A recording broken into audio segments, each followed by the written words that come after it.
What's up, guys? Thanks as always for supporting the show. It would mean a lot to me if you would take a second to scroll down and hit that subscribe button so you don't miss any more of our videos.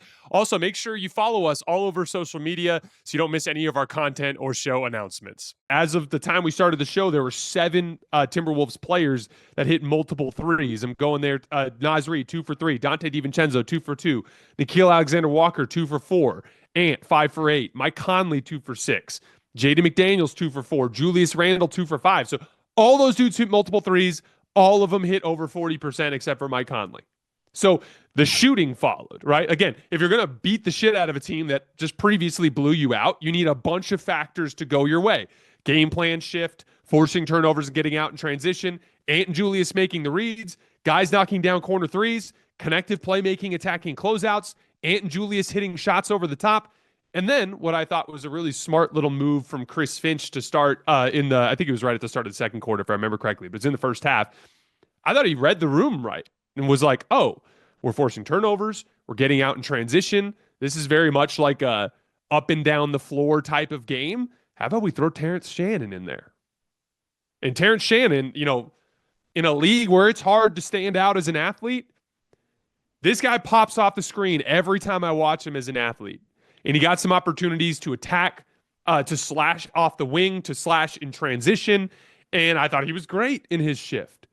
I thought it was just a really smart move from Chris Finch in that spot. So obviously everything goes Minnesota's way in this game, and they get a big win. The question is, can Minnesota still win this series?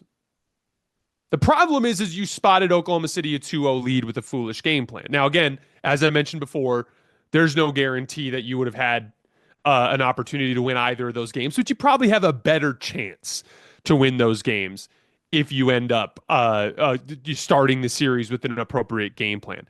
The problem is now you still, even after tonight, you have to win 3 of the next 4 games. And at least one of those games needs to be won in Oklahoma City, maybe 2 if OKC manages to steal 1 game in your building. Oklahoma City will come out and play better in game 2. There are obvious things that will swing in game 4, I apologize. Game 2 in Minnesota. Oklahoma City will play better in game 4. There's a couple of obvious things that will tilt back their way. They're going to come out with a more desperate defensive effort with a ton of physicality. Like, that's just guaranteed right out the gates, which means Ant and Julius are going to have to be even more deliberate with protecting the ball, with making the appropriate reads. Guys are going to have to hit threes against tighter closeouts. Guys, when they drive closeouts, are going to have to deal with sharper closeouts containing the ball, that they're going to have to do a better job beating and making those subsequent reads out of it, right? Oklahoma City turned the ball over a lot at the beginning of this game.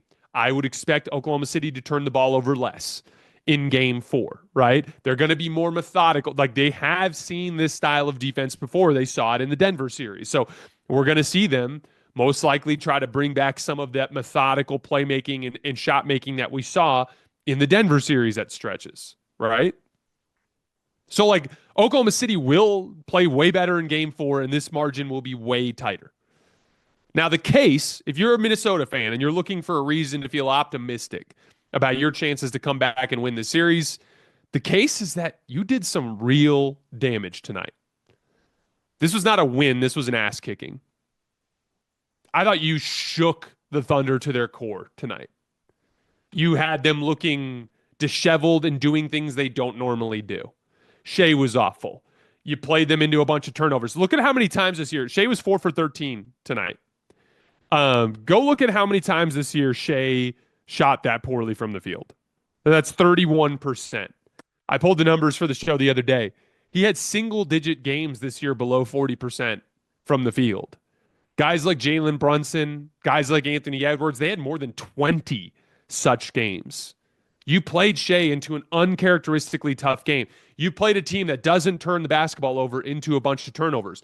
You took a 68-win team that I said last night I would be shocked if they didn't win the title at this point, and you beat the shit out of them. So if you're looking for optimism, that's what you cling to. You did some real damage. I would be shocked if Oklahoma City blew you out in game 4. Game 4 is going to most likely be a tight, competitive game that will come down to some sort of sequence down the stretch. And if you can execute and you execute the game plan specifically, and if Julius and Ant make the appropriate reads, the guys play smart off of those advantages and finish plays with shot making, there is a real chance here.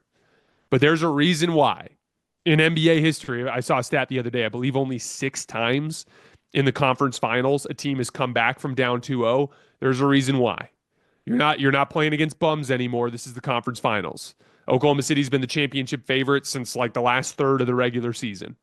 This is a real team, and you got to beat them 4 out of 5 times. Took care of 1, but now you got to win 3 out of 4, and it's just really hard to do. It's really hard to sustain. And so with that being the case, like, I still feel like the Thunder are in a commanding position here, but you just got to take it one game at a time. We talked about this last night. You win, if for New York, it's the same kind of thing. Just win game 3. It changes the series. Win game 3, all of a sudden game 4 becomes the pivot point. If you win game 4, you go back to Oklahoma City in a 2-2 series with the appropriate game plan, and you feel like you have a better chance to win the series at that point. Theoretically, at that point, you're in better shape than you are in game 1, 0-0. Because now you know the way that you want to play, and you only got to beat them twice. Same thing goes with the Knicks. Win game 3. All of a sudden, game 4 becomes the pivot point. You win game 4, it's 2-2. You're going home for a best of 3, and you figured out some stuff with the way you want to play. You just have to keep taking it one game at a time.